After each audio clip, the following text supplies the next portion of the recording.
네, 바라드 시작하겠습니다. 안녕하십니까, 이봉호입니다. 안녕하세요, 루키의 이동환 기자입니다. 네, 재밌습니다.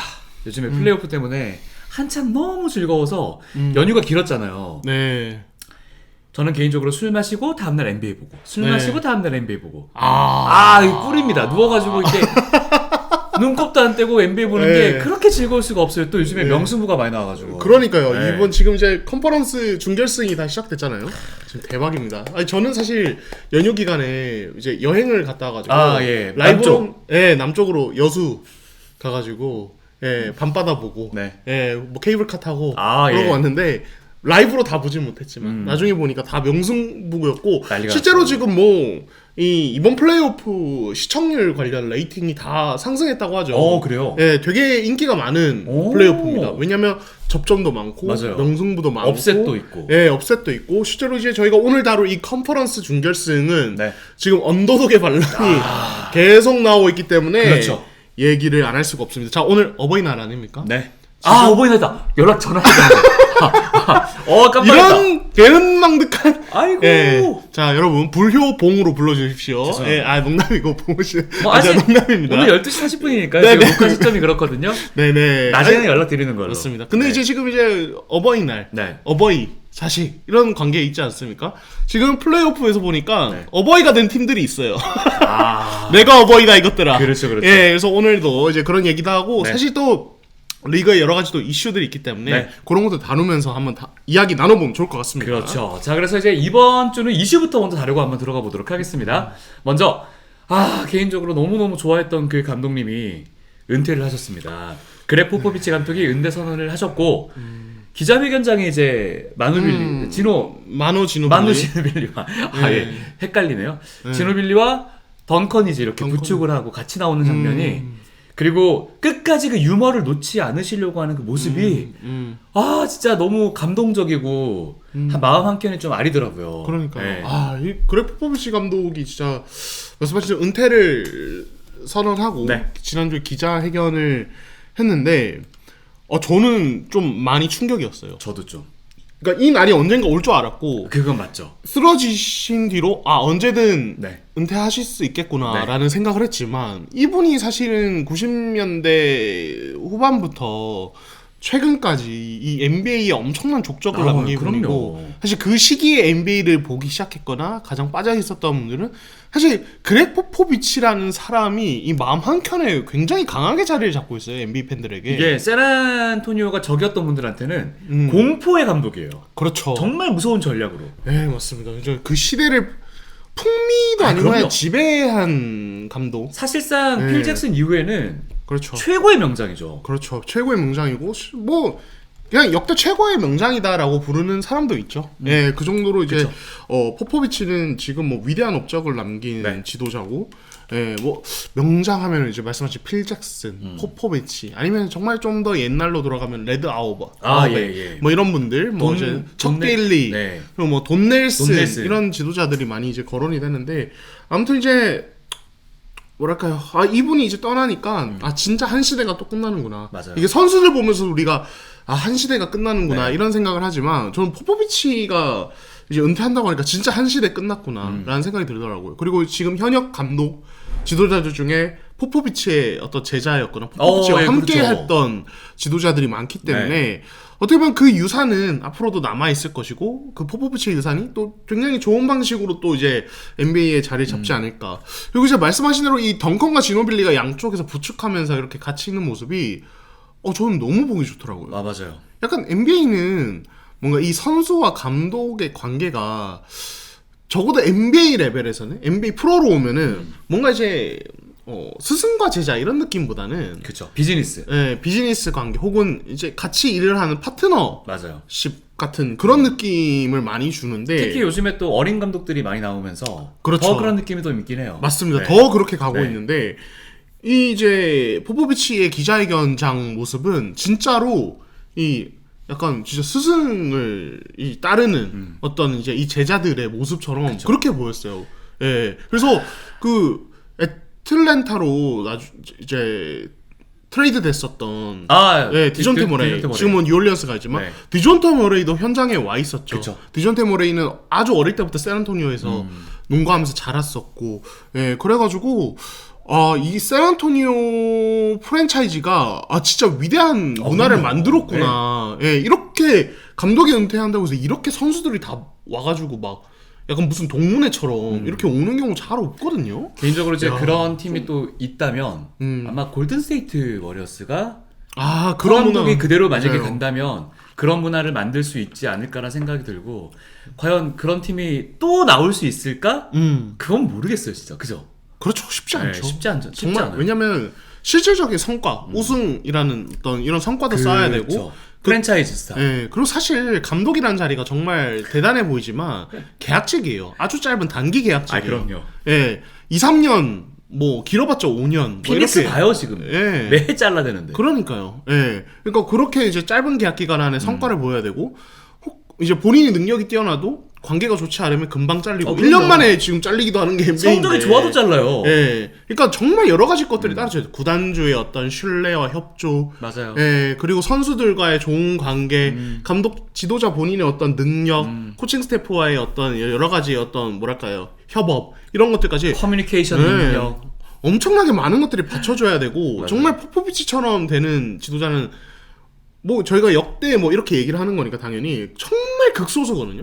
정말 전 세계 농구 지도자 중 0.1%인 사람이 그레 포포비치이기 때문에 이분이 이제 떠난다고 하니까 마음이 허하고, 근데 저는 또 하나는 이분이 이제 그날 거동이 좀 불편하신 모습 보이면서 또 마음이 안 좋더라고요. 왜냐면 포포비치가 사실 좀 약간 굉장히 이 뭐랄까요, 건장하고 약간 또 이제 네이비 출신 아닙니까? 군인 출신이라 더 이렇게 뭐랄까, 저는 항상 강한 이미지가 있거든요. 인터뷰할 때 또 가버리고. 그러니까 되게 이 에너지 있고 강단이 있고 강한 모습이 있는데, 그 말도 살짝 어눌하시고, 그리고 이렇게 도는 동작도 약간 이제 불편한 모습을 보면서 진짜 마음 한편이 좀 약간 아려가지고 좀, 아무튼 포포비치 이제는 구단의 고위층으로 가셨는데 정말 또 건강하게 샌안토니오 구단을 다른 방식으로 좀 이끌어 주셨으면 좋겠어요. 제가 매년 말씀드리지만 특히 올 시즌만큼 사실 이 플레이오프를 저는 지금까지 양상을 보면 한 줄로 정리해달라 하면, 네 글자로 정리하라 그러면 세대 교체란 말이 정말 너무나 잘 어울리는 지금 플레이오프 양상이라고 보고 있거든요. 골스 제외하고. 그렇죠. 완전 지금 80년대 스타들이, 80년생 스타들이 다 지금 박살났단 말이에요. 그렇죠. 그 2010년대를 지배한 선수는 이제 없죠. 거의 없죠. 커리 남아있고.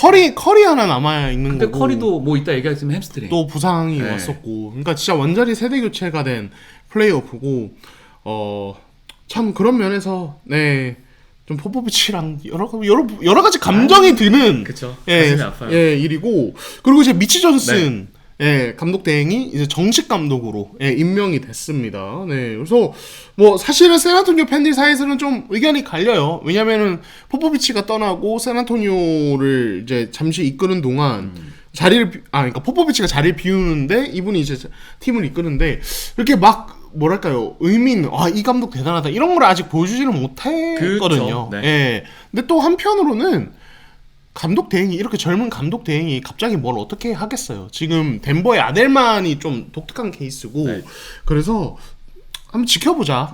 포포비치가 선택한 것은 또 다 이유가 있지 않을까라는 생각이 그러겠죠. 들어요. 좋습니다. 더 건강하게 오랫동안 좀 지켜주셨으면 좋겠습니다. 그리고 또 이 얘기 해야죠. 1라운드를 탈락한 팀들에 대한 이야기 간단하게 한번 해보도록 하겠습니다. 클리퍼스와 휴스턴. 이 다음 무브가 어떻게 될지, 특히 클리퍼 비전을 열심히 소리 높여 외치시고 해외에서도 굉장히 또 주목을 하더라고요. 동환 씨 특히 리액션을 되게 좋아하더라고요. 정말요? 어디서요? 그 인스타그램에 동환 씨가 막 으악 막 하는 이런 장면들이 많이 나와요. 생각보다. 그래요? 저도 그렇게까지 못 봤는데. 지금 나중에 보내줄게요. 진작 보내주셔야죠. 그래서 제가 그런 거 진짜 좋아하는데. 캐스터분이랑 막 으악 하는 것들이 이렇게 나올 때가 있더라고요. 그러니까 클리퍼 비전 계정 말고? 계정 말고도 다른 봤어요. 데서도요? 진짜요? 그래서 이게 좀 굉장히 이렇게 액션을 많이 하는 모습들을 상당히 좋아하는구나. 아니 봉호 씨 저 조금 서운한데요? 아니 맘바가 그렇게 관심 많을 때는 신나서 막 스토리에 공유도 하고 막 내가 아는 최고의 뭐 최고의 반종, 최고의 스타. 최고의 스타 이렇게 내 꿈은 너야. 예. 근데 제 영상은 그냥 혼자 보고 딱 넘기고 저한테 난 말도 안 해주시고 당연히 본 줄 알았네. 맘바랑 저랑 차별하시는 거 아니에요? 맘바 더 좋아하시죠? 하나 둘 셋. 동안. 아 농담이고. 아 근데 진짜로 네. 그런 모습을 봐서 저는 동아 씨의 이 가슴이 너무 아프지 않나. 특히 7차전에 아. 조금은 허무하게 졌잖아요. 허무했죠. 네. 허무했죠. 예. 그래서 클리퍼스 얘기를 먼저 하자면 이제 7차전 끝에 결국 졌는데 지난주에 저희가 이제 이민재 기자랑 같이 이야기를 했습니다만 아 이미지 기사는 오늘 중계 때문에 못 온 거예요. 네, 오늘 이민재 기자는 중계 때문에 네. 이제 참석하지는 네. 못했는데 근데 제임스 하든이 역시 이 7차전에서 또 조용해져 버린 게 6차전에 모든 걸 쏟아부었죠. 아니 그 지금 체력에 한계가 있어요. 제가 계속 당연하죠. 이 선수는 체력에 한계가 오면 네.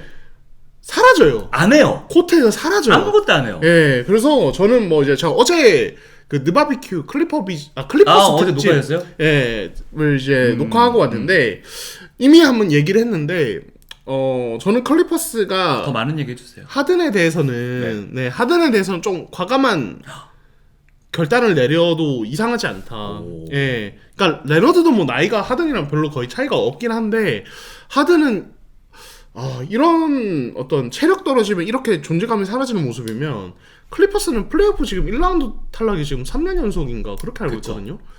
예, 1라운드 뚫으려면 이러면 안 돼요. 예, 그래서 하든에 대해서는 좀 냉정하게 바라봐도 괜찮지 않을까. 저는 클리퍼스가 이게 가능할지 모르겠지만 아데토쿤보 영입전에 참전을 좀 했으면 좋겠어요. 뭐 돈 많은 구단이니까. 예, 그래서 코어 영입 원투펀치 어떤 구성에 대해서 좀 공격적으로 가도 괜찮다. 제 개인적인 생각입니다. 뭐 어떤 들은 게 있는 게 아니에요. 예. 그래서 이제 그랬으면 좋겠고 그렇게 하면서 이제 지금 노먼 파일과의 어떤 연장 계약 그리고 롤 플레이어들을 잡으면서 어떤 지금 로스터를 유지하면 괜찮을 거다. 파일도 안 좋던데. 근데 들어오니까. 노먼 파일은 제가 봤을 때는 부상 여파 때문인 것 같아요. 전반기 퍼포먼스는 사실은 거의 약간 에이스급이었어요. 올 NBA급이었죠. 예, 근데 이후에 부상이 오고 올스타전 뭐 이제 이런 거 치르면서 슛 밸런스가 무너지면서 되게 들쑥날쑥했단 말이에요. 예. 그래서 파웰이 그 전반기에 좋은 퍼포먼스를 어느 정도 그대로 유지할 수 있다고 가정을 하면은 원래 이 선수 진짜 안정적인 선수예요. 그렇죠. 예, 막 180 클럽 할 수 있는 선수라 그래서 저는 파웰 연장 계약은 무리가 되지 않는 선에서는 하고 그 파웰이 식스맨으로 쓰고 주바치 레너드 딱 박아놓고 주바치 아데토쿤보 레너드 너무 센데요. 레너드 주바치 이번에 네. 성장했잖아요. 또 그렇죠, 요키치 그렇죠. 막는 거 보니까 와 요키치가 주바치한테니까 막혔더라고요. 그렇죠. 보셨죠? 봤죠. 저희가 조금 이따 얘기하겠습니다. 와 미쳤어. 오클라호마 시티의 이 빅맨들 아예 감당을 못하죠. 예, 그러니까 주바치는 이번 시즌 기준으로는 저는 올스타급 빅맨이라고 인정. 예, 진짜 엘리트 빅맨으로 성장했기 때문에 자 파웰과 주바치의 스텝업 이런 상황에서 하든이 참 많이 볼을 소유하고 많은 네. 걸 이제 감당해야 되는 선수인데 이 정도 퍼포먼스다. 그리고 이 선수는 계속 에이징 커브가 온다. 그러면 저는 클리퍼스가 만약에 변화를 생각한다면 바꿔야 될 부분은 좀 정해져 있다고 생각을 해요. 가드를 데리고 와야 되지 않습니까? 리딩할 수 있는? 없잖아요. 그렇긴 한데 그냥 차라리 그것도 괜찮아요. 이제 아데토쿤보 진짜 만약에 가능하다면 아데토쿤보를 계속 그냥 제일 바라는 이상적인 게 아데토쿤보라서 그런 거예요. 흥분하지 마세요. 예. 모든 팀이 지금 데려가고 싶어하는 친구니까. 그렇죠. 네. 아데토쿤보를 데려오고 그리고 레너드, 노먼 파웰 그리고 1번에 뭐 이제 뭐 크리스턴 이렇게 써도 저는 충분하다고 생각하거든요. 그러니까 그런 식으로 와 이거 공수 밸런스 미쳤다. 예, 운영을 하면 좀 좋지 않을까라는 생각을 합니다. 예, 아무튼 결국 그래서- 그러면 클리퍼스의 탈락의 원흉은 하든이다. 그렇게 뭐 한 명을 범인 만들고 싶진 않은데 근데 7차전에서 너무 못했으니까. 하드는 영향이 컸어요. 컸죠. 네. 아니 큰 정도가 아니라 저는 그게 한 7-80%라고 봐요. 그렇죠. 네. 그러니까 덴버는 요키치 모레이가 날아다니는데 네. 이거 레너드도 2차전 이후에 상대 집중 경제에 막혀서 이렇게 폼이 떨어지는데 하든이 뭘 안 하니까 이거 뭐 답이 없더라고요. 떨어져도 수비는 확실하게 했고 왜냐면 수비는 기복이 없으니까. 그렇죠. 그리고 예. 어쨌거나 20득점 이상은 꾸역꾸역 밀어넣더라고요. 그러니까요. 예, 그래서 뭔가 레너드를 도와줄 네. 이 한 명 정말 강한 선수가 필요하다. 클리퍼스라면 충분히 그런 걸 할 수 있는 팀이니까 예, 물론 이제 이 폴 조지 데려오느라 픽을 너무 많이 선보였어. 픽이 얼마나 남아있는지 봐야겠지만 근데 그게 좀 여러분, 슬픈 거예요. 제가 진짜 저도 폴 조지를 여러분들이 좀 흔적된다 그러면서 막 이게 좀 이번에 필라델피아의 뭐 원흉이고 막 조롱들 많이 하잖아요. 예. 근데 여러분 폴 조지는요 레너드 없을 때도 1라운드 탈락은 하지 않았어요. 그렇지 않습니까? 그렇긴 한데. 폴 조지는 그래도 위로 갔어요. 아니에요. 폴 조지는 아니에요. 예. 아무튼 알겠습니다. 뭐 이제 뭐 그거는 의견이 좀 갈릴 수 있는데 예. 시각이 갈릴 수 있는데 아무튼 클리퍼스는 변화를 좀 가져가도 괜찮다. 무조건 가져가야죠. 이 팀은 눈높이가 높은 팀이라 네. 그러는 거예요. 그냥 이 팀이 그냥저냥 관중 유치하면서 그냥 뭐 플레이오프 가는 정도에 만족한다면 사실 여기서 뭐 굳이 뭐 할 필요는 없는데. 그렇죠. 예. 클리퍼스 팬들은 우승을 원하니까. 당연하죠. 예, 그렇습니다. 좋습니다. 그리고 휴스턴 얘기 한번 해보도록 하겠습니다.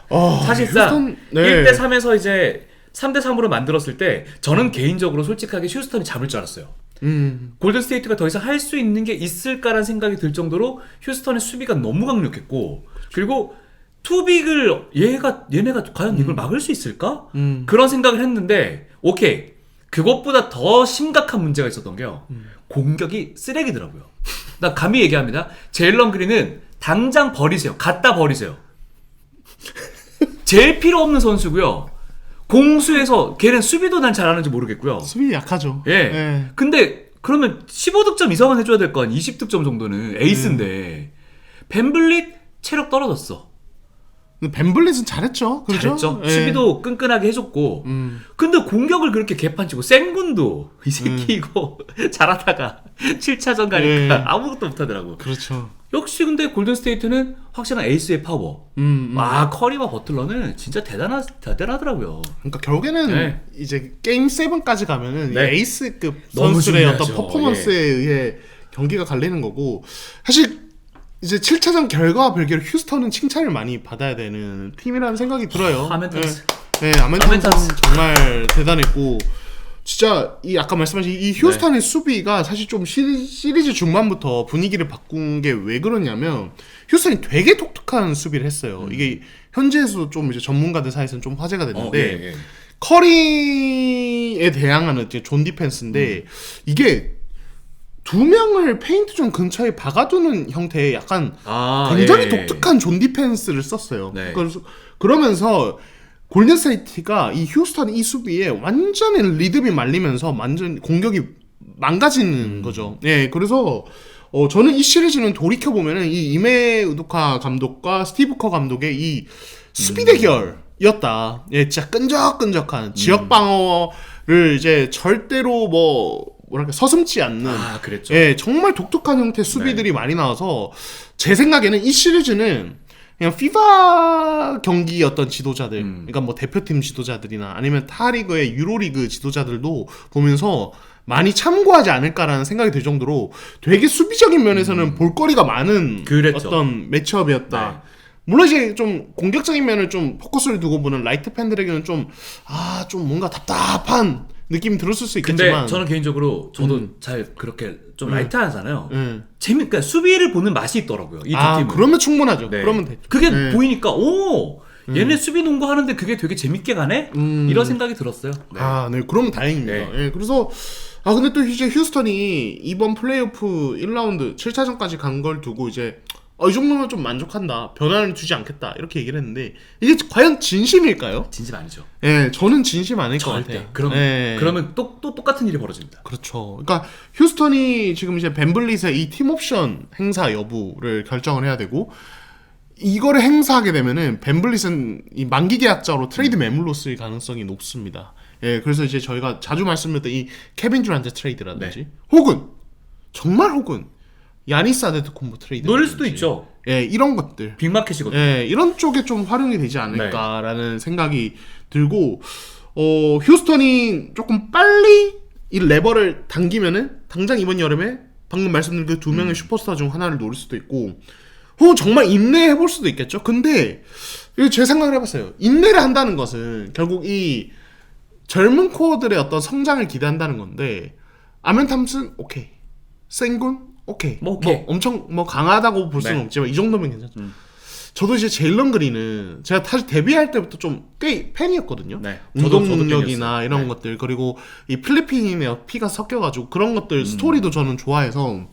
근데 저는 한계가 좀 명확하게 보이는 것 너무 같아요. 명확하죠. 예, 그러니까 점퍼에 지나치게 의존하는 이 선수의 네. 어떤 이 기복, 그리고 볼 핸들링 기반의 오펜스가 이 어떤 하필 좀 골드스테이트 만나서 더 그런 것 같기도 한데 효율이 정말 안 나는 네, 어떤 플레이 어떤 스타일 이런 것들까지 고려했을 때 젤런 그린을 좀 매물로 삼아가지고 그럼요. 아멘탄슨과 생문은 지키고 뭔가 하는 게 좋지 않을까라는 생각이 들었습니다. 7차전 중에 유일하게 2차전만 잘했거든요. 이런 에이스가 어디 있습니까? 아무리 수비가 빡세다고 해도 그러니까요. 뭐 예. 잡빙도 못 듣고 음. 아예 안 쓰는 게 훨씬 낫더라고요. 좀 뭐랄까 제일런 그린의 견적이 좀 적나라하게 드러난 네, 플레이오프 첫 플레이오프가 아니었나라는 생각이 듭니다. 좋습니다.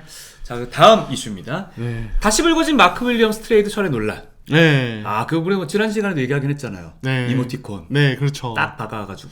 그래서 이제 저희가 이 얘기를 굳이 꺼낸 이유가 뭐 레이커스가 지난주에 저희 라이브 방송했는데 네. 그 직전에 딱 떨어졌어. 탈락해서 이야기를 좀 잠깐 꺼내긴 했지만 네. 그 후에 결국에는 레이커스는 도대체 왜 떨어졌을까 했을 때 결국에는 이 빅맨진에 대한 이야기가 계속 나오고 돈치치가 살려줄 만한 애가 없었어요. 돈치치가 그렇죠. 좋아하는 옵션이 아니었거든요. 그렇죠. 그러면서 네.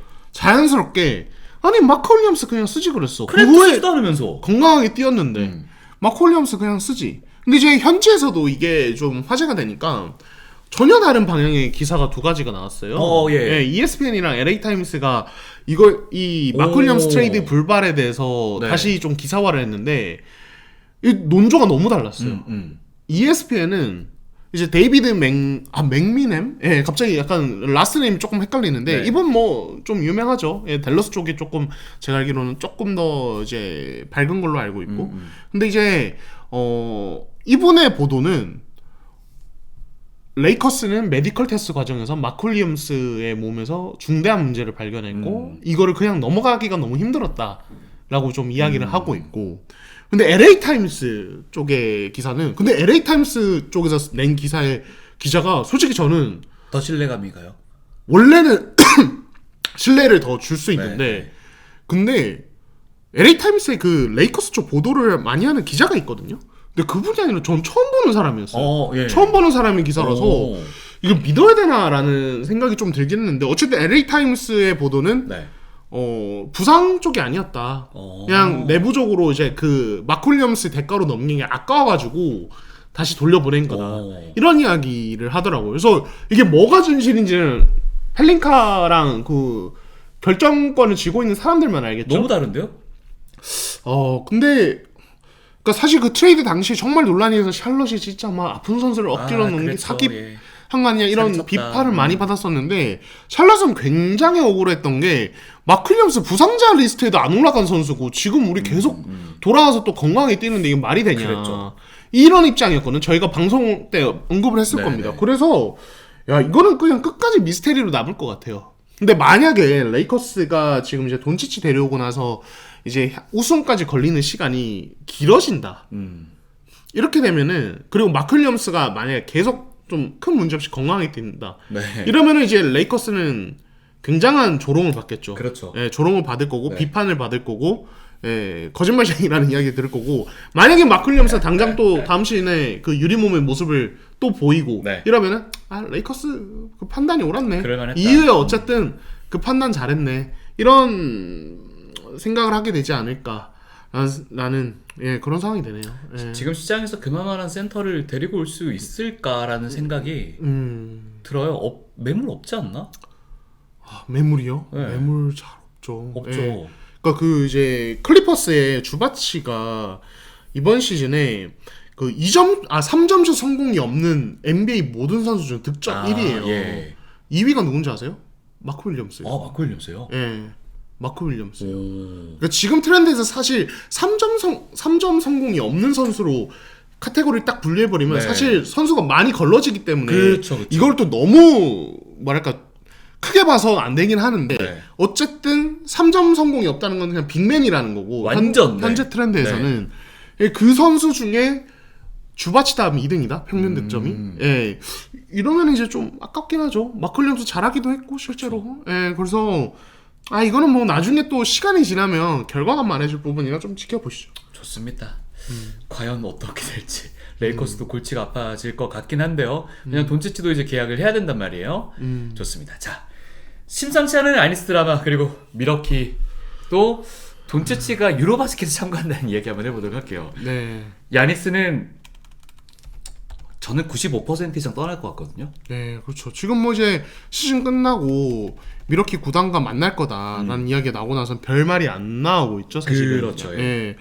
뭐 별말이 안 나오고 있어서 뭐 파악하기는 좀 쉽진 않은데 지금 분위기가 사실 야니스가 남기가 힘들어요, 사실은. 그렇죠. 이게 야니스 실제 마음이 어떨까라고 우리가 추측을 해보면 네.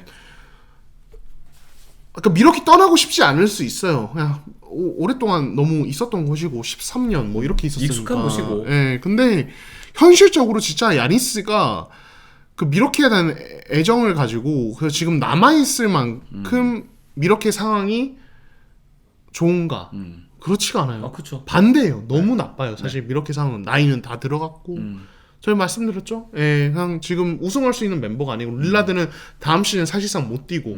예, 그래서 저는 뭐 이제 야니스 아데토쿤보의 이적 드라마는 아마 시작됐다. 이미 시작됐다. 예, 그 구단과의 미팅 결과가 어쨌든 간에. 예, 그리고 연락이 아마 많이 오고 있지 않을까라는 생각이 들어요. 엄청 올 것 같은데? 예, 네. 아마 지금 이제 미러키 존 호스트 단장 네. 예, 이제 연장 계약을 한 상태인데 전화기가 불이 나고 있을 것 네. 같습니다. 제 생각에는. 예, 그래서 어떤 팀이든 노리지 않을까 싶고 결국에는 어디가 데려가느냐인데 그렇죠. 뭐 현지에서는 뭐 그런 얘기 나오죠. 빅마켓 팀들이 네. 노릴 거다 이런 이야기도 나오고 혹은 뭐 뉴올리언스나 뭐 이제 뭐 이런 팀들 토론토 얘기도 또 나오더라고요. 예, 토론토도 거론이 되는데 네. 사실 근데 야니스급 정도에 되는 MVP 레이스 3위 네. 그러니까 결국엔 탑3 선수라는 거잖아요. 그렇죠, 그렇죠.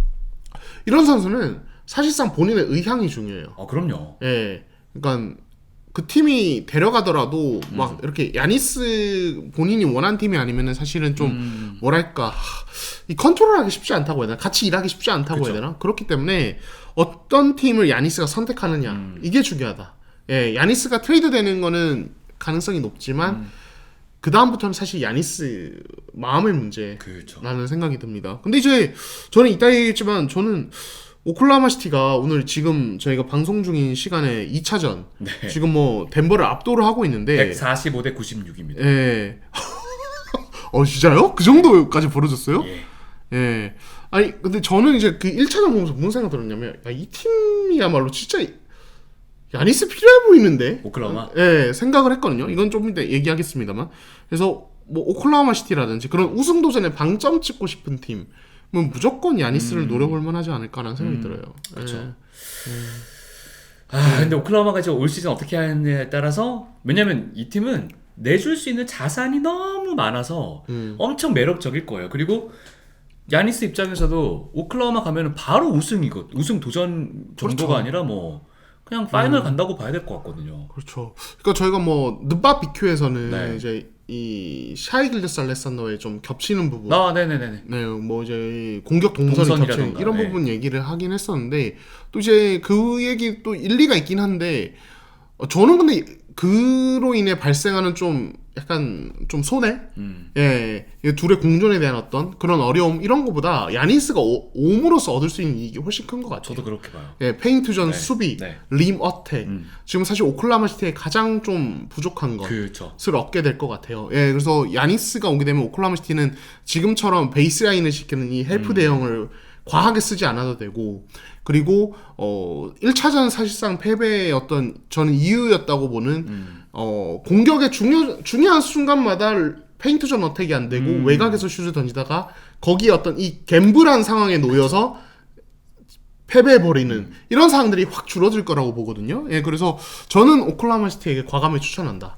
하지만 뭐 오클라호마 시티가 어떤 판단을 할지는 모르고 우승할 수도 있어요. 아니 뭐 모든 팀들이 달라붙을 거기 때문에 그렇죠. 네. 예, 한번 기대해 보시죠. 뭐. 그렇죠. 예, 그리고 돈치치는 예. 괜찮나요? 상태 안 좋은 거 아니었습니까? 유로바스켓에 참여하겠다고 굳이. 그러니까요. 이게 8월 27일부터 9월 14일까지 열려요. 네. 유로바스켓이. 근데 딱 뭐 이제 시즌 시작하기 한 달 반 전. 한 달 반 전. 네. 시즌 시작하기 한 달 반 전? 뭐 이제 캠프가 보통 9월 말일부터 한 네, 10월 뭐 그러네. 1, 2, 3. 캠프 생각하면. 그러니까 캠프 한 2, 3주 전이에요. 그러네. 그래서 아니 물론 이제 뭐 본인이 나가겠다는 거를 말릴 수는 없는데 네. 야, 근데 돈치치가 사실 왜 이번 시즌에 몸 상태가 좋지 않았을까? 뭐 이제 많은 사람들이 이 체중 이야기를 하지만 체중 이야기가 하나의 원인이 될 수 있죠. 전 또 하나는 국제대회까지 계속 소화하면서 쌓인 피로도라고 봐요. 예, 돈치치는 사실 플레이오프도 계속 막 컨퍼런스 파이널 가면서 NBA 경기만 한 시즌에 거의 뭐 100경기를 그쵸. 막 소화하고 이런 상태에서 이제 국제대회까지 나가고 피바는 NBA보다 하드한 콜이라 네.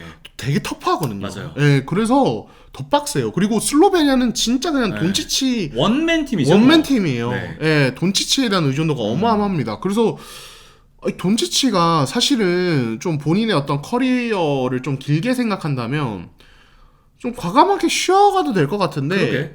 야 근데 이 유로바스켓이라는 대회가 그러니까 이게 우리가 아시아인 입장에서는 이게 뭐라고 이렇게까지 하냐라는 생각이 들 수 있지만 또 유럽 선수들에게는 굉장히 좀 큰 대회이긴 하거든요. 그렇다고 하더라고요. 예. 예, 그래서 포기를 못하는 건가 싶기도 하고 참 여러 가지 생각이 듭니다. 근데 살은 빠져 소지 않을까.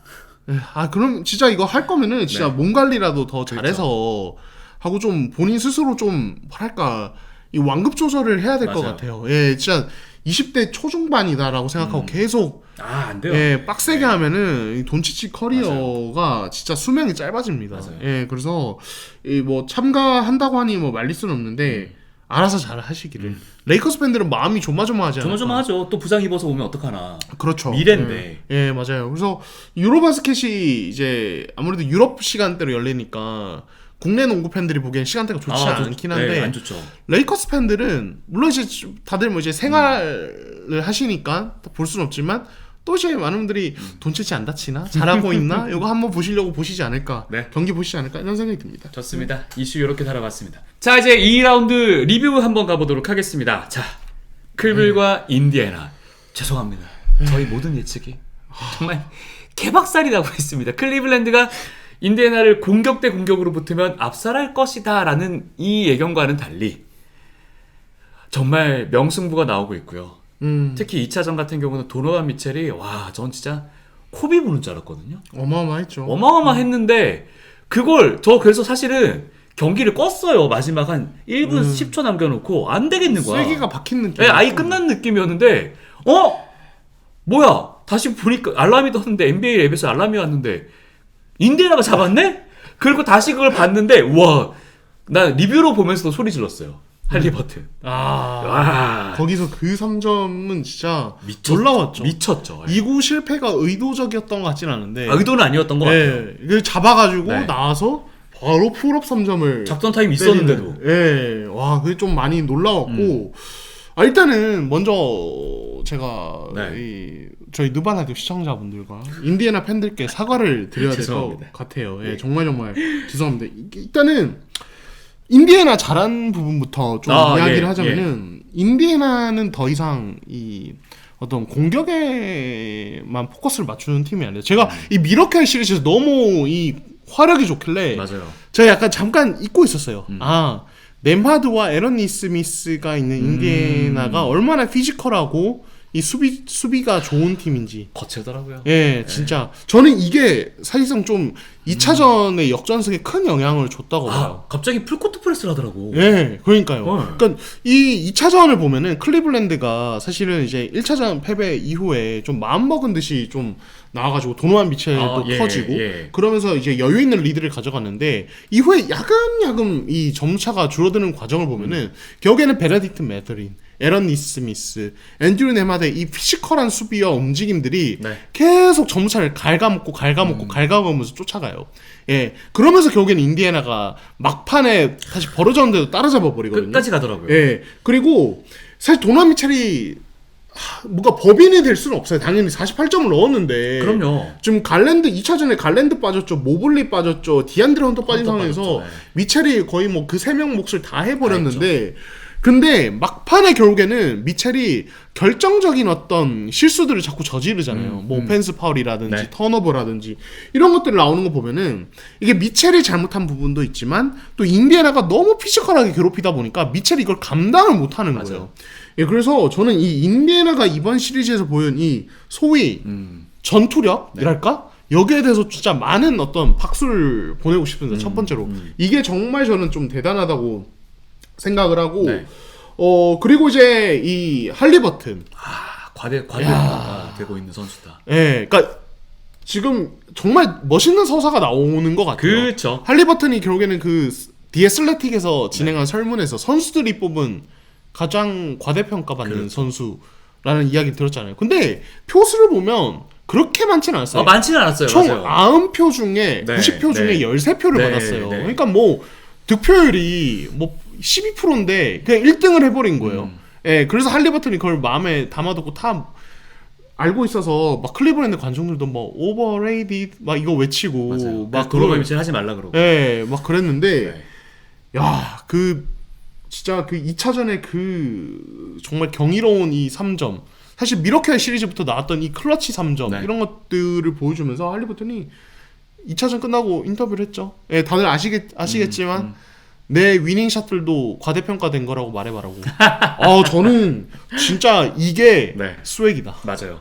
와, 이게 스웩이다. 진짜 멋있는 어떤 상황이 나온 것 같아요. 미국 진짜로. 대표팀 갔을 때도 물론 이제 코칭 스텝의 어떤 양해에 의해서 경기를 안 뛰고 거의 뭐 응원단장 뭐 그렇죠. 응원했죠, 열심히. 1열에서 직관했다라는 조롱까지 받을 정도로 뭐야 제대로 된 선수 맞냐라는 얘기가 있었는데 사실 저는 크리스폴 이후에 가장 안정적인 포인트 가드가 아닌가라 생각을 하거든요. 맞습니다. 스스로 이걸 극복해냈고 또 아버지와 쿤보와의 그 다툼이 있었을 때도 자기 아버지를 적절하게 이렇게 딱 누르면서도 아버지를 또 포용하고 그리고 아데토쿤보에게도 그 미안함을 표하는 그런 인터뷰의 성숙함도 보면 얘가 진짜 차기에 NBA에서 밀어줘야 되는 선수가 아닌가라는 생각이 들더라고요. 그러니까요. 네. 뭐 여담이지만 에드워즈랑 인터뷰하는 게 많이 비교되더라고요. 아, 예.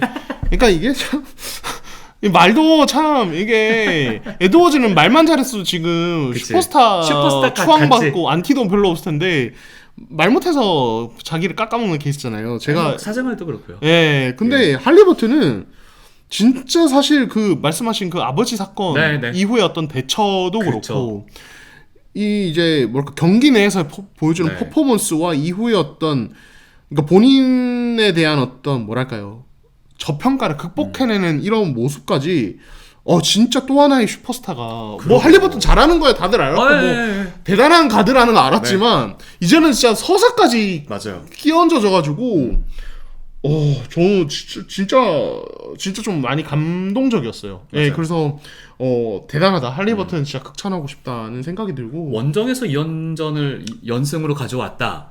사실상 지금 거의 이런 경우에는 시리즈가 거의 넘어갔다고 봐도 되는 상황이란 말이에요. 그렇죠. 뭐 부상도 있고. 예. 향후 시리즈 어떻게 예상하십니까? 일단은 방금 말씀하신 원정에서 열린 첫 1, 2차전을 다 잡았다. 다 갖고 왔죠. 이게 되게 의미 있는 케이스인 게 NBA 역사상 플레이오프 7전 4승제 시리즈에서 이게 7전 4승제는 아닙니다. 4선승제는 아닙니다. 네. 역대 플레이오프 시리즈에서 원정에서 1, 2차전을 다 잡은 팀의 시리즈 승률이 85.7%예요. 35번의 케이스 중에 30번의 시리즈를 결국 이겼어요. 그러네요. 그러니까 진짜 엄청난 확률을 가져가게 된 거죠. 이따가 뉴욕 얘기할 때도 이 얘기를 계속 하게 될 텐데 네. 그래서 의미가 있을 것 같고 첫 번째로는 그리고 지금 클리블랜드 얘기로 자연스럽게 넘어가면은 클리블랜드가 되게 불안해 보여요.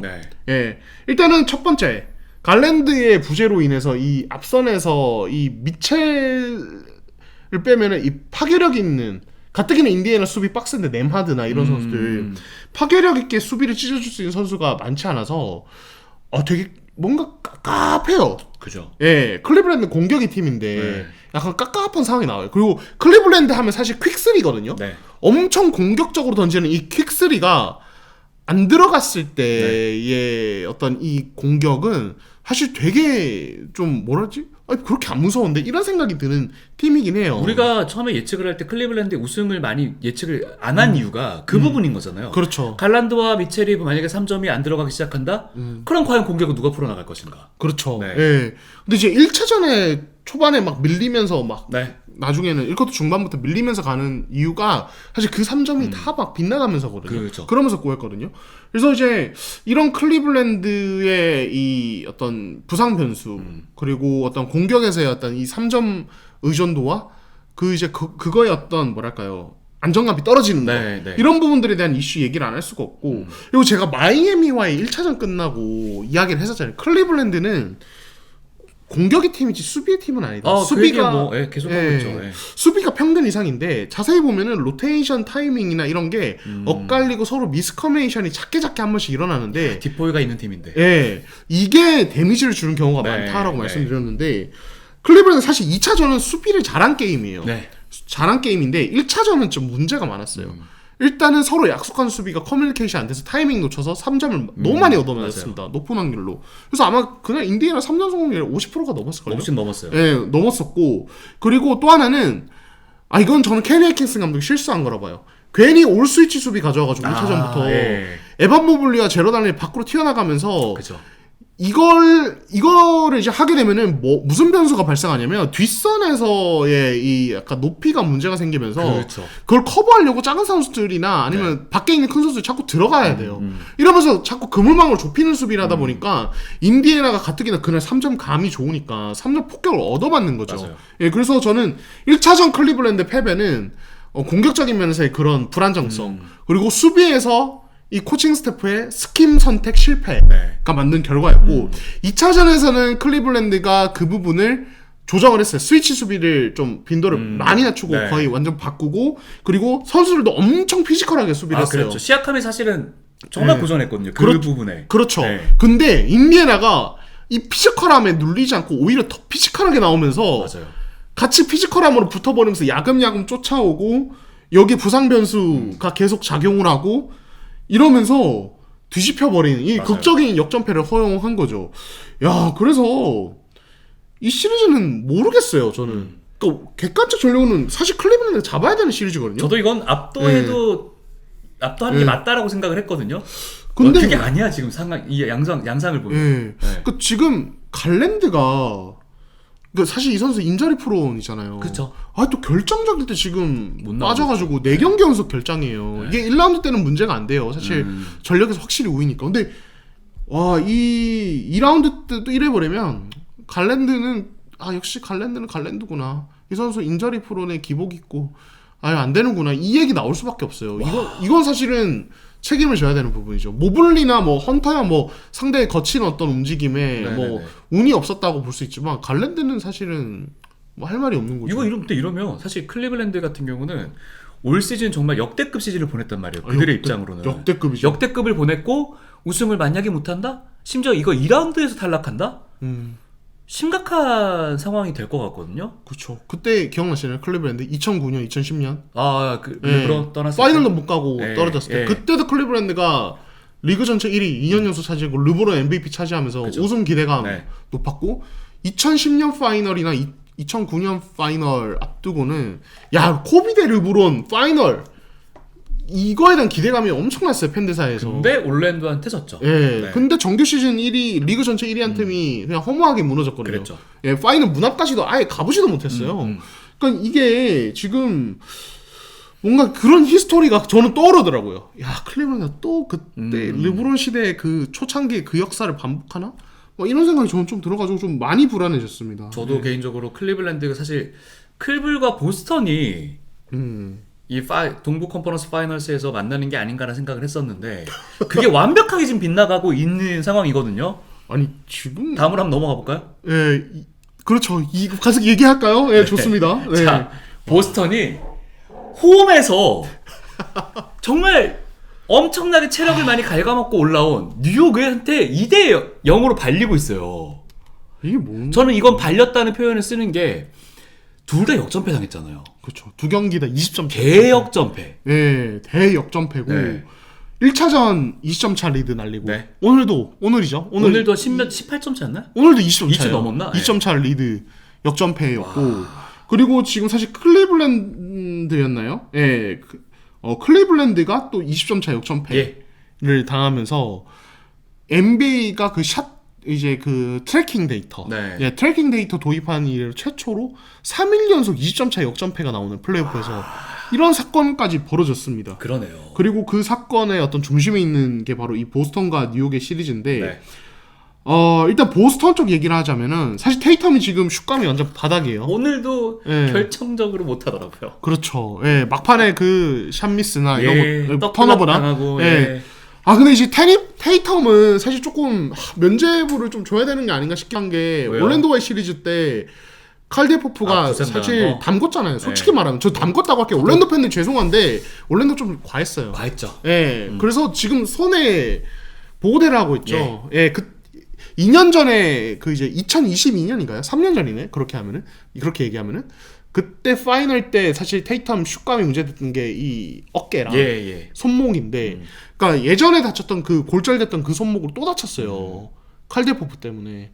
그래서 사실 저는 테이텀 슛감은 좀 그래 그 부상 안고 뛰는 거니까 그럴 수 있겠다는 생각은 들어요. 근데 이제 이걸 조금 약간 또 냉정하게 이 테이텀의 상황을 좀 보면은 어쨌든 테이텀 작년에는 사실 팀을 위해서 희생한 건데 3루텀이라는 그랬죠. 약간 조롱을 들었고, 그리고 결정적일 때 이 부상으로 인해서 슛감이 받아가니까 네. 테이텀 이미지는 이미 기복심한 선수, 그렇게 돼버렸죠. 그리고 뭔가 팀에 의존하는 선수 이렇게 돼버려 가고 있는 것 같아요. 왜냐하면 또 파이널 MVP를 또 브라운이 탔기 때문에 더 그런 이미지가 있죠. 그렇죠. 예, 그래서 이게 사실 아무리 테이텀 입장에서 억울해도 이 주홍 글씨는 어떻게 막을 수가 없어요. 그러니까 스스로 예. 극복해내는 방법밖에 없습니다. 그렇죠. 증명해내는 방법밖에 없어요. 맞아요. 그래서 저는 뭐 이번 시리즈가 어떻게 될지 모르겠지만 테이텀은 앞으로 이 주홍 글씨를 극복하는 게 본인의 아마 서사가 되지 않을까라는 그렇죠. 생각이 들고, 네. 자 그리고 테이텀 얘기 잠깐 했지만 넘어가면은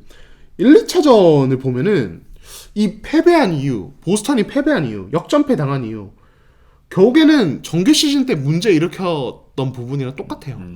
자 1차전 3점슛 60개 시도 45개 실패입니다. 기록 썼죠. 시도와 실패 전부 NBA 역대 기록 플레이오프 썼죠. 역대 1위 기록입니다. 아니, 근데 이 팀이 이제 20점 차 리드하고 있을 때, 그러니까 타운스가 파울 트러블 걸려서 나가잖아요. 네. 이제 뉴욕이 이제 어쩔 수 없이 타운스 없이 이제 뭐 미첼 로빈스 네. 쓰고 이러면서 3점을 그냥 버리거든요. 맞아요. 예.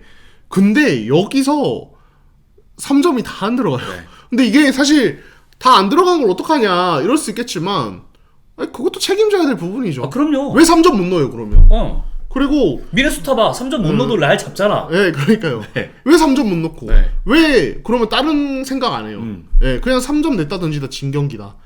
이거 사실 보스턴이 보스턴했다. 사실 그쵸. 정규 시즌부터 봐온 분들은 네. 알겠지만, 그리고 2차전 오늘 2차전은 4쿼터 보면은 급격하게 야투가 바닥을 칩니다. 4쿼터 야투율 20.8%. 그 결정적인 순간에. 24개 던져서 5개 넣었어요. 3점 18.2%. 11개 던져서 2개. 야, 이거는, 그러니까 저는 그런 생각을 해요. 보스턴이 경기를 치르다 보면은 네. 플레이오프에서도 점커 감각이 안 좋은 날은 이런 경기들이 나올 수 있긴 해요. 그래서 항상 보스턴 입장에서는 그래 7전 4승대 치르다 보면은 이런 경기 나오지 라고 감당해야 되는 세금이긴 하거든요. 보스턴 스타일의 농구를 생각하면은. 근데 이렇게 홈에서 열린 첫 두 경기를 다 이렇게 진다? 이러면은 이게 그냥 단순히 세금이 아니라 이거는 거의 뭐 패가망신으로 가는 거죠. 그렇죠. 그러니까 이 리스크를 네. 경기를 버리는 걸로 네. 포기하느냐, 아니면 이 리스크를 경기 내에서 다른 방법으로 관리하고 극복하느냐는 전혀 다른 얘기거든요. 그럼요. 근데 보스턴은 전자였어요. 패가망신했어요. 그냥 이 리스크를 그냥 그대로 그냥 고스란히 감수하면서 그냥 져버렸어요. 네. 그래서 이거는 좀 보스턴이 지금 남은 시리즈에서 어떻게 될지 모르겠고 뭐 앞으로 어떻게 될지 모르겠지만 어마어마한 경고 알람이에요. 진짜로. 이게 옐로우 카드랑 빨간 카드가 있으면은 네. 주황색이고 지금 그러니까 레드로 거의 갈 만한 레드로 지점이라는 거죠. 가고 있어요 지금. 네. 그래서 잘못하면 플레이오프에서 보스턴이라는 팀 자체가 퇴장당할 수 있다. 네.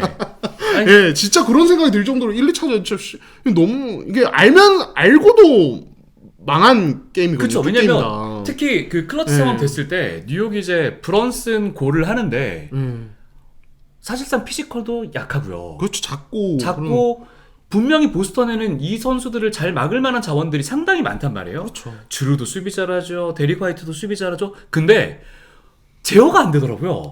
그러니까요. 나 너무 놀랐어요. 그래서 와 브런슨 이 정도 진짜 잘하는 거 알고 있었고 그래서 사실은 디트로이트와의 시리즈에서 저는 오로지 브런슨의 존재 때문에 디트로이트를 이길 거라고 예상을 했었는데 야, 이 보스턴한테도 이렇게 잘할 줄은 몰랐어요. 저는 보스턴한테 제일 잡아먹기 좋은 존재가 브런슨일 거라고 생각했거든요. 그렇죠. 네. 그 브런슨 약간 진짜 좀 만바 멘탈리티가 좀 그런가 봐요. 플레이 그러니까 아무리 강한 상대가 와도 네. 그걸 그냥 끝내 잡아먹고 이겨버리는. 그러니까 죽을 쓰다가도 결정적인 순간이 되면 잘해줘요. 그러니까요. 그 디트로이트와의 그 7차전이었나요? 아 6차전이었나요? 그 클러치 네. 도 그렇고. 네. 야. 그 조던의 마지막 더샷 같은. 예, 느낌으로. 진짜 예. 와, 저도 라이브로 보면 소리 질렀는데. 그러니까 보스턴이 사실 뭐 2차전 1쿼터도 보고 보면은 스위치로 뉴욕 공격을 잘 막거든요. 네. 진짜로.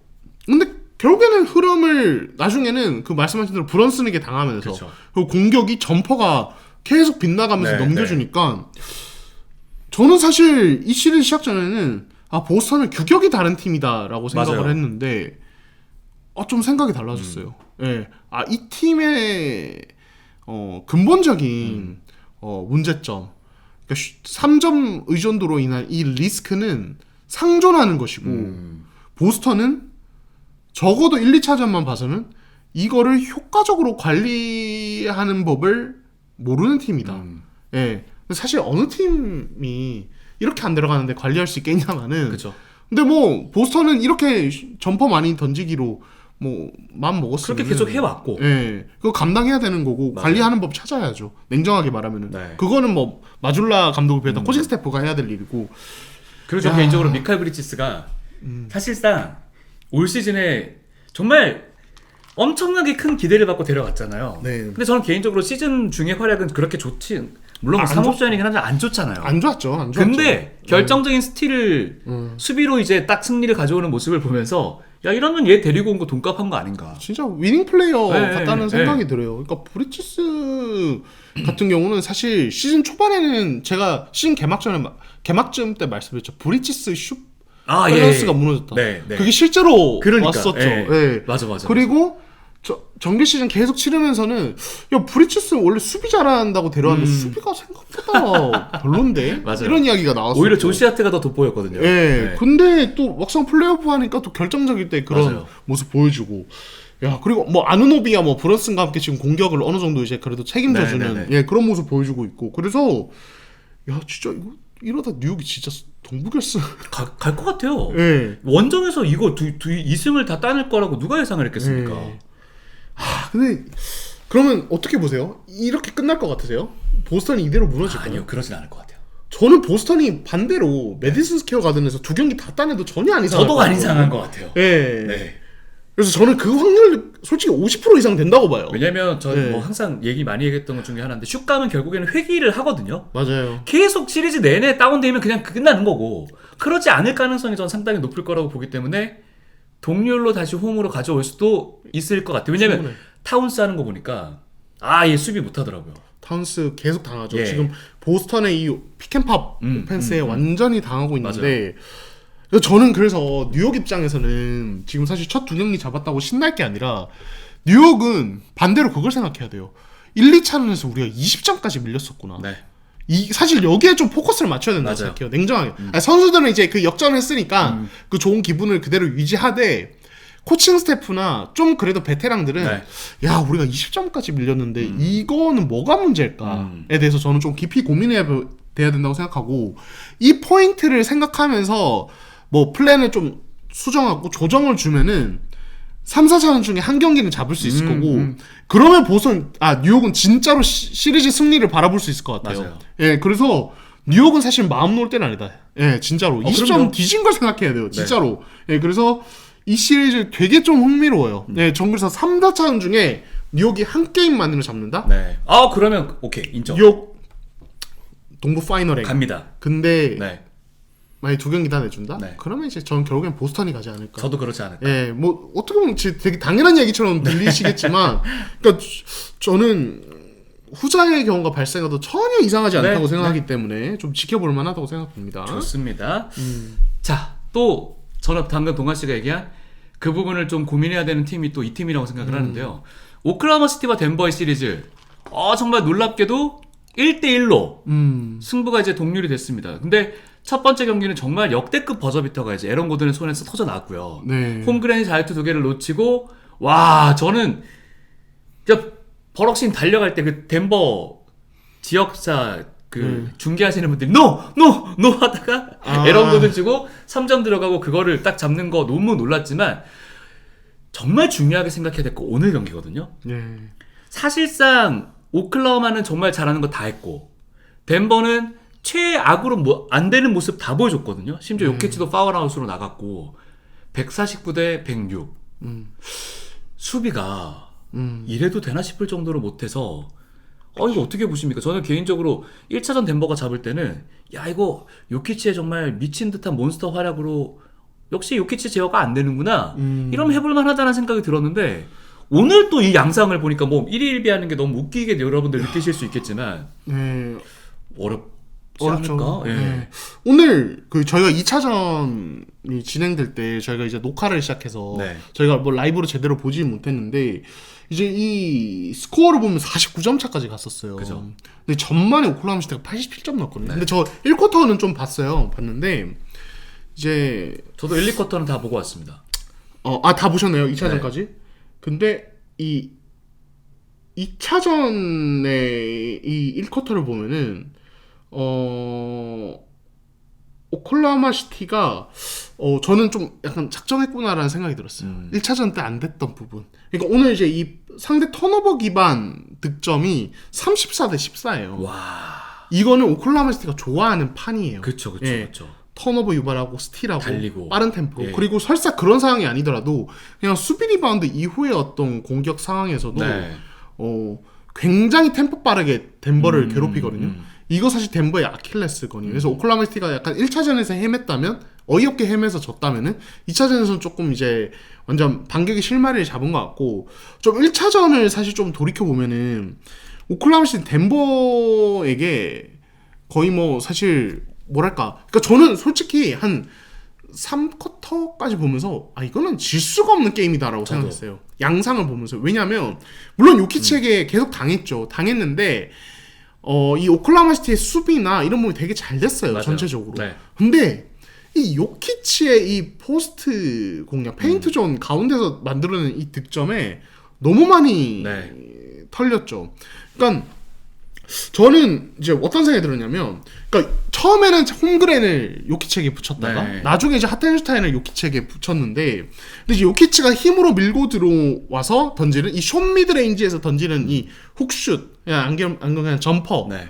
예, 이 딸깍 점퍼에 너무 많이 당했어요. 근데 오클라호마 시티는 사실은 그런 상황에서 어떤 식으로 수비를 하냐면 한 명이 그렇게 마크를 하고 나머지는 페인트존을 딱 둘러싸서 패킹하면서 대형을 되게 안정적으로 갖추는데 요키치가 그 상황에서 막 무리하게 얘가 코너에 있는 수비수가 안으로 들어와 있다고 해서 코너로 빼주는 게 아니라 그냥 본인이 그냥 다 마무리를 해버리니까 이 수비 대형이 아무 의미가 없는 거예요. 그쵸. 예, 그래서 요키치가 클리퍼스와의 시리즈에서는 주바치가 힘이 너무 좋으니까 아예 밀고 들어가는 것도 좀 버거워했는데 좀 홈그랜이나 하텐슈타인은 그렇진 않거든요. 하텐슈타인도 수비 잘한다고 하지만 이 선수는 2대2 상황에서 해치나 로테이션 수비 막 이런 것들이 좋은 선수지 힘이 엄청 좋은 선수는 아니에요. 그러니까 요키치가 제어가 안 되는 거죠. 그래서 저는 이제 그거 보면서 요키치한테 계속 이런 식으로 나가면 이거 업셋 나온다 라는 생각이 들었어요. 근데 2차전 오늘 초반부 어떤 수비하는 방식을 보니까 요키치에게 볼이 들어가면은 더 단단히 대응을 가지고 아예 그 숏미드에도 못 들어오는 식으로 이제 좁히고 그리고 손질도 더 많이 하더라고요. 손질 많이 하더라고요. 엄청 공격적으로 예. 수비를 하더라고요. 예. 그러니까 제가 오클라호마 시티 말씀드린 계속 말씀했죠. 이 팀은 손질과 디플렉션의 팀이라고. 네. 그게 살아나면은 사실은 어떤 팀의 공격도 무섭지 않다고. 근데 그걸 오늘 보여준 것 맞아요. 같아요. 그리고 요키치는 빨리 지쳐버리고. 그래서 저는 근데 한편으로는 덴버가 오늘 조금 버린 게임이라는 생각도 들어요. 솔직히 말씀드리면 7차전 승부하고 올라왔고 1차전 대역전금 만들어냈고 오늘 1쿼터부터 오클라호마 시티의 그 말씀드렸던 그 수비에 밀리고 오클라호마 완전히 시티 밀렸죠. 슛 폭발하고 템포 살아나고 이러면서 완전 밀렸는데 저는 덴버가 굳이 무리할 필요가 없는 경기였다 생각이 들고 원정 두 경기에서 한 게임 잡았는데 사실 그거 잘한 거예요. 사실 인디애나 뉴욕이 이상한 거지. 홈코트 어드밴티지 갖고 온 거죠. 예, 그래서 저는 덴버 입장에서 오늘 1패는 그래도 오클라호마 시티가 어떤 식으로 반격하는지 확인을 했기 때문에 이제 좀 뭐랄까 교보제 삼을 만한 패배가 될 것이다. 근데 저는 오히려 이렇게 안 보는 게요. 예. 요키치는 또 턴오버 지난 경기 7개, 이번 경기 6개 했거든요. 너무 지금 수비수한테 요키치의 움직임이 읽혀버린 느낌이고요. 그리고 만약에 이걸 버리면서 오케이 뭔가 교보제 삼아서 교훈을 삼을 거면 적어도 마이클 포터 주니어나 자말 머레이나 크리스천 브라운의 야투 감각이라도 한번 조금은 끌어올리고 다음 경기로 가져가는 상황이 됐으면 좋겠다는 생각을 했거든요. 아예 이 오클라호마 외곽 수비에 너무 맥을 못 추는 모습? 물론 오픈까지 못 들어가는 모습을 봤을 때는 그냥 오늘 슛감이 정말 모두가 안 좋은 날이구나 하는 생각을 했지만 근데 와 수비에 너무 고전하더라고요. 원래 사실 이게 정상적인 그림이에요. 그러니까 오클라호마가 바라는 그림인 거잖아요. 네, 바라는 그림이고 네. 제가 지난주에 얘기 드렸던 오클라호마 시티 수비는 차원이 다르다라고 네, 말씀드렸던 물론 덴버가 못 넣는 것도 있는데 오늘 같은 경우는 그냥 에너지 레벨 자체가 좀 다르죠. 그 클리퍼스도 정말 좋은 수비팀인데 수비열 지수 리그 3인데 1위가 오클라호마 시티잖아요. 네. 오클라호마 시티는 또 결이 다르거든요. 그래서 아마 또 7차전 치른 여파가 저는 있을 거라고 생각해요. 그래서 뭐 이제 저는 뭐 덴버가 잘 될 거다 이렇게 얘기를 드리는 건 아니고 덴버 입장에서는 길게 봤을 때 오늘 게임은 그냥 너무 미련 안 둬도 될 것 같다. 근데 오클라호마 시티가 뭐 하는지 확인했으니까 이제 조정을 들어갈 해보자. 텐데 근데 이거 통할지는 또 봐야죠. 3차전에서 뭔가 준비를 할 텐데 아델만 지금 감독 대행이 뭔가 준비할 텐데 될지는 아델만 감독 대행이 11경기 치르고 플레이오프 시리즈 승리해서 그쵸, 역대 그쵸. 최소 경기 그렇게 됐더라고요. 예. 소화하고 플레이오프 시리즈 네. 이긴 감독이 됐는데 3차전 보면은 이 사람의 어떤 지도자로서의 견적, 조정 능력을 알 나온다. 수 있겠다. 물론 뭐 요키치가 약간 감독 같은 느낌도 좀 뭐 벤치에서 하는 거 보니까 들긴 하는데 한번 지켜보시죠. 그리고 뭐 그건 어떻게 생각하세요? 뭐 짧게 한번 여쭤보겠습니다. 역파울 작전 타이거널트는 해볼 만한 작전이었다라고 얘기했는데 사실 첫 번째까지는 괜찮았지만 그 다음 거는 과연 시간도 안 쓰고 이렇게 역파작으로 가는 게 맞았나라는 생각이 들긴 했거든요. 물론 홈그랜이 그렇게 못 넣을 줄은 몰랐겠지만 근데 저는 요거는 다이그널트를 좀 그래도 좀 옹호하고 싶어요. 왜냐면 이번 시즌 NBA 역파작은 사실 되게 일상적인 작전이고 그냥 그걸 한 거라고 생각해요. 저는 물론 좀 시간이 좀 너무 많이 남은 상태에서 시작을 해가지고 그거에 너무 놀랐어요. 거기서 좀 변수가 발생을 했는데 누가 홈그랜이 2개랑 놓치겠어요. 홈그랜이 저는 솔직히 말해서 이번 시리즈 보면서 조금 하나 느낀 거는 홈그랜 견적 나온다. 이 선수 정말 좋은 수비수고 뭐 이제 매력 있는 선수인데 실링이 좀 보이더라고요. 저는 상대가 요키치여서 더 좀 요키치가 그런 거 아닌가요? 그런 것도 있는데 좀 뭐랄까 좀 아쉽습니다. 저는 홈그랜에 대해서 좀 아쉽다는 얘기를 먼저 하고 싶고 수비 참 잘하지만 그래서 저는 이제 그 생각했어요. 아까 아데토쿤보 얘기했지만 오클라호마 시티 아데토쿤보 돼야 되는 거 아니야? 1차전 끝나고 그 생각을 했어요. 제가 너무 요즘에 아데토쿤보에 막 빠져있나 봐요. 제가. 아니 그럴 수밖에 없는 게 상상하기 제일 좋은 지금 먹잇감이잖아요. 그러니까요. 그래서 아무튼 이 시리즈는 저는 결국에는 오클라호마 시티 이길 것 같아요. 4승 2패 정도로 이길 것 같은데 요키치가 미친다면 어떨까? 요키치가 넣고 나머지가 못해서 질 것 같습니다. 그럴까요? 네. 요키치한테 60점을 주고 60, 20, 20을 해요. 그리고 지는 거지. 근데 이 2차전에서 오클라호마 시티가 가져온 수비가 제가 계속 말씀드리지만 1차전에서 요키치가 1대1로 밀고 들어오게 내버려뒀는데 2차전에서는 아예 요키치가 엘보나 이런 데 잡으면 양쪽에서 벽을 만들면서 마치 예전에 아데토쿤보를 상대하는 팀들의 어떤 수비처럼 벽을 만들더라고요. 그리고 빼면은 코너 비어요. 네. 근데 마포주가 못 못 넣어요. 넣어요. 그게 미처 팔짝땡 노릇이죠. 예, 그래서 이 시리즈는 어쩌면은 웃기다. 어쩌면 이 시리즈의 승부의 키를 준 것은 2차전 이 경기 내용을 봤을 때 양쪽 코너에서 슛을 던지는 선수들에게 달렸을 수도 있겠다는 생각이 들어요. 이게 오클라호마 시티 공격 쪽 얘기를 하자면은 네. 2차전에서 가장 달라진 거는 오클라호마 시티가 드리블 드라이브를 베이스라인 쪽으로 좀 적극적으로 하면서 수비를 한번 휘저으면서 빼는 패스가 좀 늘어났거든요. 네. 예, 그러면서 이제 막 코너 3점도 넣고 그랬는데 오클라호마 시티는 그런 식으로 코너를 공략하고 덴버도 덴버대로 코너를 공략하게 되는데 여기에서의 슛감 차이가 좀 영향을 좀 줄 것 같다 이 시리즈는. 저는 그런 생각이 좀 듭니다. 좋습니다. 자, 마지막 시리즈. 미네소타와 골든스테이트의 이 시리즈 0대1로 이제 골든스테이트가 정말 끈끈한 수비로 미네소타 뭐 앤트맨도 못하고 랜들도 잡아먹히고 도대체 레이커스는 이 팀한테 왜 진 거지라는 생각이 들 정도로 못했는데 아까 제가 동아 씨한테 그 얘기 했거든요. 아니 뭐야 미네소타 겁나 잘하더니 왜 이렇게 못해? 딱 형 골든스테이트 수비가 미쳤습니다. 그게 맞는 것 같아요. 그죠? 예, 골든스테이트 수비가 진짜 대박입니다. 네. 예, 일단은 1차전 한 경기를 했는데 2쿼터 때 갑자기 분위기가 좀 넘어왔는데 그때 이제 골든스테이트 수비를 보면은 2쿼터 시작하자마자 1-3-1 존 디펜스 네. 쓰고 거기서 이제 몇 포지션 쓰다가 또 1-2, 2-3 막 존 대응이 계속 바뀌어요. 여기 미네소타가 완전 속수무책. 예, 그냥 정신을 놓은 것 같아요. 리듬이 완전히 무너지고 마침 이제 3점감이 너무 안 좋기도 했는데 그쵸. 그러면서 완전히 말려버렸고 또 이제 또 다른 면을 좀 말씀드리자면 드레이먼드 그린의 3점이 미쳤었어요. 드레이먼 그린이랑 버디힐드가 네. 갑자기 확 살아났어요. 네. 근데 그린 쪽을 보면은 네. 제가 이제 지난주에 말씀했죠. 네. 이 골든스테이트는 그린이 빅맨으로 뛰는 스몰 라인을 써서 여기에 대해서 지금 고베어와의 이 매치에서 어떻게 되느냐가 되게 중요하다. 아, 예. 미네소타는 뭐 랍 패스를 좀 노려볼 수도 있고 뭐 이런 얘기 드렸는데 1차전만 봤을 때는 그린의 3점이 이렇게 터지는 데다가 그린의 이 돌파에 네. 미네소타 빅맨들 뭐 리드까지 낮은 리드까지 막 당하면서 그쵸.